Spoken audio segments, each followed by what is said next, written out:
All right, so today we're diving into a really heavy part of Bruce's story. We're going to focus on what it was like for him right after, well, after he was arrested. It's a period of intense emotions, just completely overwhelming and so unfair. And it's vital we unpack it to really understand everything that happens later on. It's almost impossible to imagine going through something as brutal as what Bruce went through, Yeah. and then on top of that, being treated like the criminal. It's just mind-boggling. And Bruce really captures that initial shock, the absolute disbelief. He was taken to jail and he just couldn't believe it was happening. You can just hear it in his words, the sense of this cannot be real. Right, and the system just immediately failed him. He needed help, not to be locked up. But instead of being seen as a victim, he was labeled as a perpetrator. It's like his reality was just completely ignored. He even describes the police and guards as inhuman robots, which really emphasizes that feeling of being dehumanized, treated like an object rather than a person going through unimaginable trauma. Then there's the description of being put in that suicide outfit, the padded clothing. He calls it degrading. And then the cell door slamming shut, the feeling of being sealed in a steel coffin. It's just claustrophobic and terrifying. Absolutely. You can almost feel the crushing weight of that moment, the despair and the loss of hope. He couldn't sleep, couldn't escape the reality of being locked up for something he didn't do. It's just heartbreaking. And as if that wasn't enough, he then experiences this shocking betrayal by his own lawyer. He placed his trust in this person, hoping for some kind of advocate, and it turned out to be a complete nightmare. It's a pivotal moment where the system that's supposed to protect him becomes yet another source of trauma. This lawyer, instead of fighting for Bruce, actually pressures him to take a plea deal. It's absolutely appalling, especially considering that the lawyer knew Bruce was innocent, knew he was the victim of this horrific attack. It just underscores how vulnerable Bruce was at that time. And it really makes you question the priorities of the legal system. Is it about justice or is it about expediency, getting cases closed quickly regardless of the truth? This whole ordeal understandably sends Bruce into this emotional tailspin. He describes feeling numb, then bursting into tears, this constant weight of shame, and just a profound sense of disbelief at the injustice of it all. Those emotions are all completely natural responses to trauma and the kind of betrayal he was experiencing. It's like his whole world is collapsing around him. And that shame, that seems to be a particularly difficult emotion for him to process. He talks about feeling shame because of Anna's lies, because the detectives just accepted her fabricated story without question.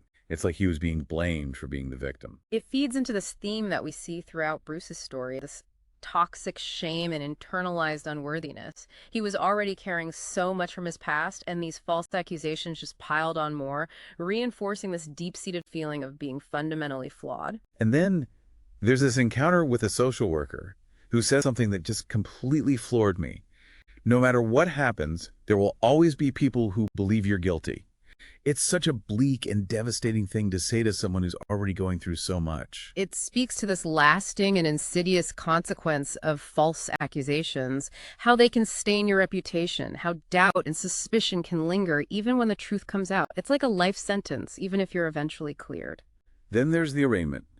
It's chaotic, impersonal, and Bruce tries desperately to explain his situation, to get someone to listen to him, but it's like talking to a brick wall.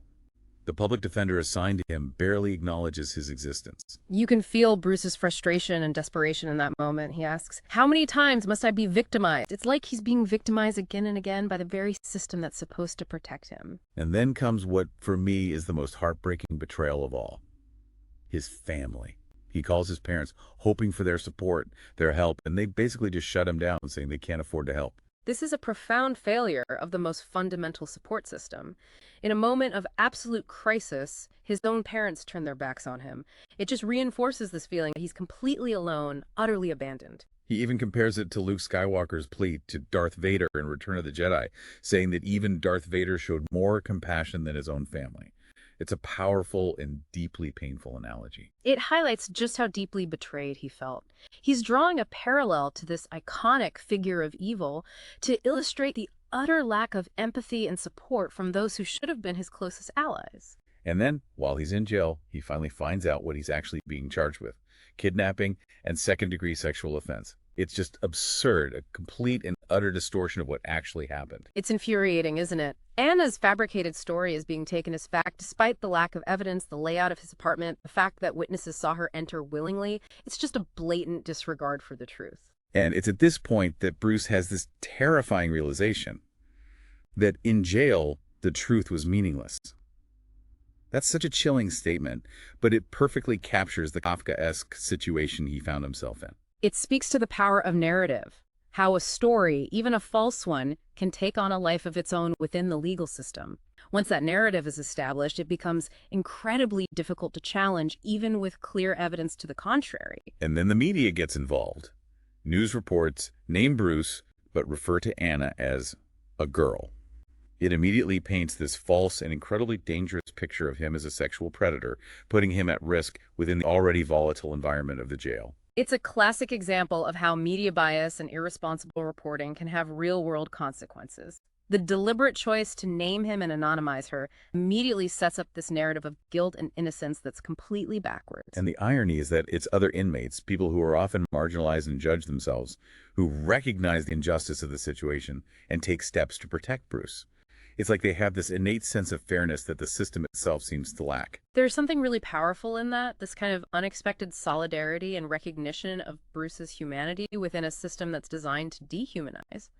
It's a reminder that even in the darkest places, there can be glimmers of compassion and understanding. And amidst all this chaos and fear, Bruce has this strange encounter with a man who was on death row with Johnny Street Parker, someone from Bruce's past as a social worker. It's like this bizarre, unsettling reminder of his former life colliding with his current nightmare. It's like these two completely separate worlds are suddenly converging. It highlights the interconnectedness of people and the ripple effects of trauma and violence. For Bruce, it must have felt like a confirmation that he was trapped in this web of interconnected tragedies. Throughout this ordeal, Bruce keeps returning to his own inherent gentleness, his aversion to violence. He remembers stopping himself from accidentally hurting Lynn, instinctively protecting Celta. These memories are like an anchor to his true self, in direct contrast to the image that's being projected onto him. It's so important for him to hold on to those memories, to those fundamental truths about who he is. They offer him a source of validation and strength in the face of these monstrous accusations. It's like he's desperately clinging to his own humanity in a system that's trying to strip it away. He's consumed by questions about the future, about whether he'll ever be free, whether he can ever rebuild his life. He writes letters, desperately trying to make someone understand his situation, but he feels like just another number in a cold and indifferent system. You can hear the desperation in his voice, the overwhelming uncertainty and the fear of what this will mean for his future. He's lost everything, his freedom, his reputation, his sense of self. So he's moved to protective custody, though it's not entirely clear why. He's surrounded by a variety of individuals, including people testifying against gang members, someone arrested for child pornography for whom Bruce has no sympathy, and then someone who actually received constant support from his family despite committing a violent crime. It's a stark contrast to Bruce's own situation. That contrast must have been incredibly painful for him. To see someone who committed a violent act being embraced by his family while he was completely abandoned for being falsely accused is just a cruel twist of fate. And it's in protective custody that he meets Lulu, an effeminate person who identified as female. It's this unexpected moment of human connection, a glimmer of kindness amidst this nightmare. The connection with Lulu shows how powerful shared humanity can be, even in the most unexpected places. It's a reminder that even in the midst of darkness, there could be moments of light, of empathy and understanding that transcend social barriers. But despite those fleeting moments of hope, the weight of his family's abandonment just keeps crushing him. Their silence, their refusal to help, just reinforces his deep-seated feelings of worthlessness and shame. Even small gestures of support, like his sister sending books, are overshadowed by their overall inaction. Their absence is deafening. It's like they're saying, you're not worth our time, our energy, our resources. And that message, especially coming from your own family, can be absolutely devastating. After 7 long and agonizing months, Bruce is finally released from jail. But instead of freedom, he finds himself homeless, stepping out into the world in the same blood-stained clothes he was wearing when he was attacked. It's like a visual representation of the fact that the trauma is still very much with him. That imagery is so powerful and so heartbreaking. It shows that even though he's physically free, he's still carrying the weight of the assault and the injustice he endured. He even has this brief and utterly pointless meeting with his lawyer after his release. The lawyer is focused on this idea that no one would believe Bruce was capable of violence, completely missing the point, and even dismissing the importance of the bloodstained clothes as evidence. It's just incompetence on top of incompetence. It's infuriating, isn't it? You would think that a lawyer would understand the value of evidence, especially in a case like this, but it seems like this lawyer was more concerned with getting the case over with than with actually seeking justice for Bruce. So, Bruce is back in Durham, homeless, carrying this immense weight of shame, trying to survive. He spends time in the Duke libraries, takes odd jobs, and his family offers minimal financial help, but nothing close to what he needs for proper legal representation. It's like they're throwing him crumbs while he's drowning. Their lack of support is just staggering, especially when you consider what they could have done. They had resources, they could have provided him with a place to stay, helped him find a decent lawyer, but they chose not to. It's like they were content to watch him struggle. And he starts to connect this experience to his past, to growing up in a toxic family environment where he was always the scapegoat. He reads a book about adult survivors of toxic family members, and it's like a light bulb goes off. He recognizes the patterns, the blame, the feeling of never truly belonging. It's like he's finally starting to understand the roots of his deep-seated sense of shame and unworthiness. This experience with the legal system and his family's betrayal is just a continuation of a lifelong pattern of being mistreated and blamed. And that realization fuels this intense anger at his family. He knows that they would have reacted completely differently if one of his siblings were going through something similar. He even tries to rationalize their behavior to convince himself that there must be some reason for their coldness. But deep down, he knows the truth. The cognitive dissonance must have been unbearable. To hold on to the belief that his family loved him while being confronted with their complete and utter lack of support must have been excruciating. It's no wonder he was so angry. Then, during the Christmas visit, he witnesses his brother abusing his niece, Emily. Her words, "Your brother did that," combined with his own observation, shatter any remaining illusions he might have had about his family. This is a pivotal moment. It's like the last veil is lifted, and he sees his family for who they truly are. They're not the loving, supportive unit he wanted to believe in. They're capable of cruelty and willing to protect an abuser over a victim. True to his character and his professional ethics as a social worker, Bruce calls Child Protective Services. The reaction is swift and brutal.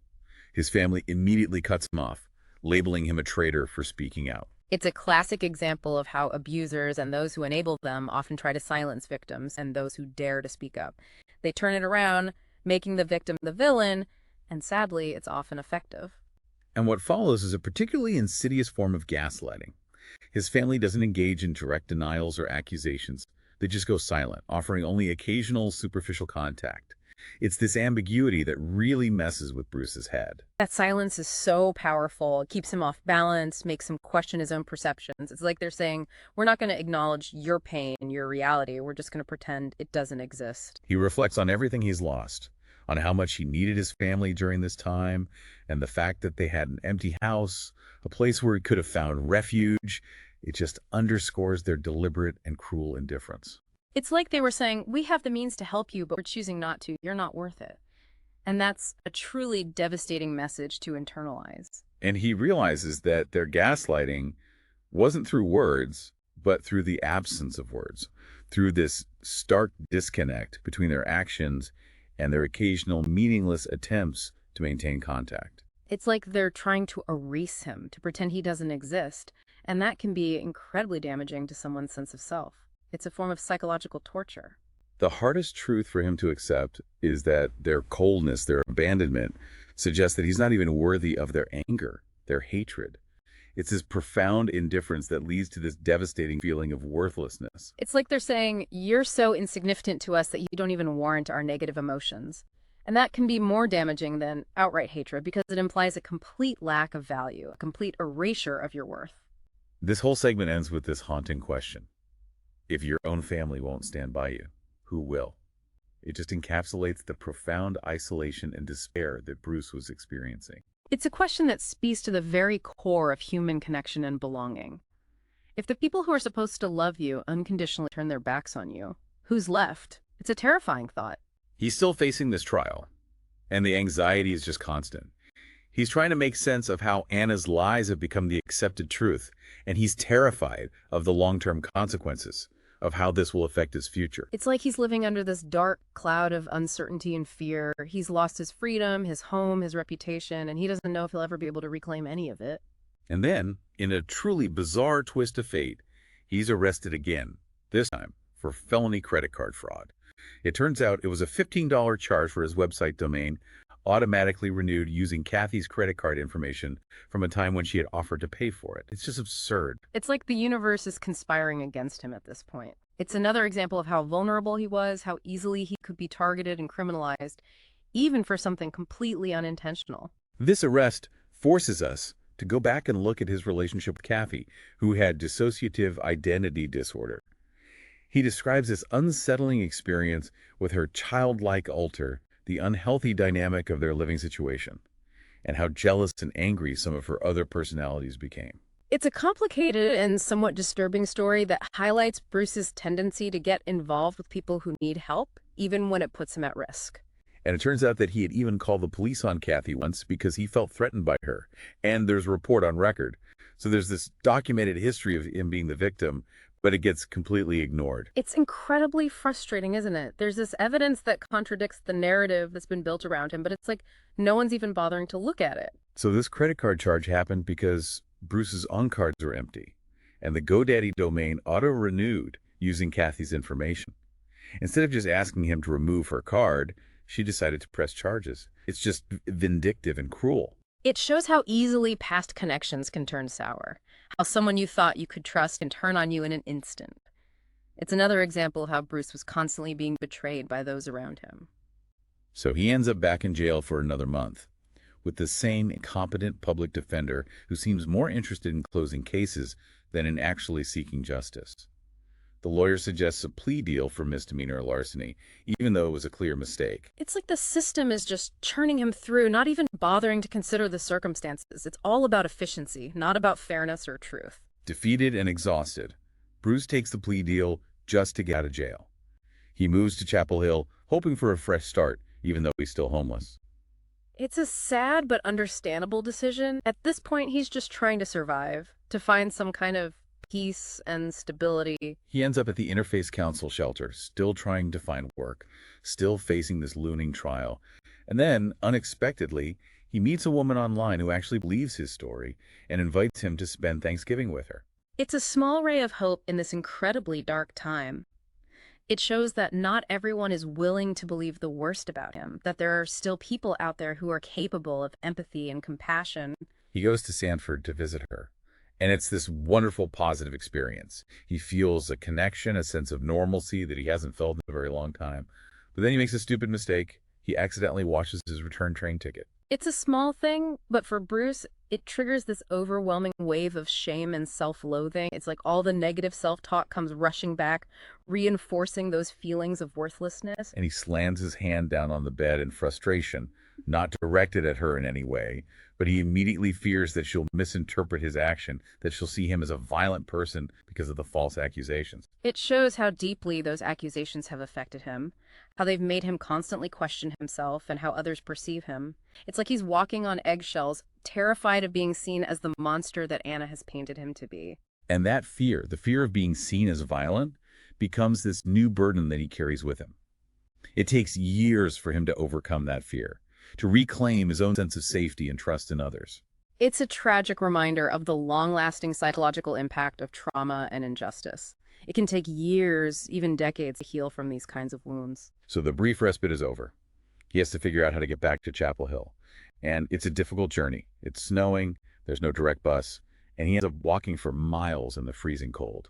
You can just imagine how physically and emotionally exhausted he must have been at this point. He's been through so much, and it just keeps getting worse. In a moment of desperation, he calls his parents from a motel, begging for a warm bed for the night.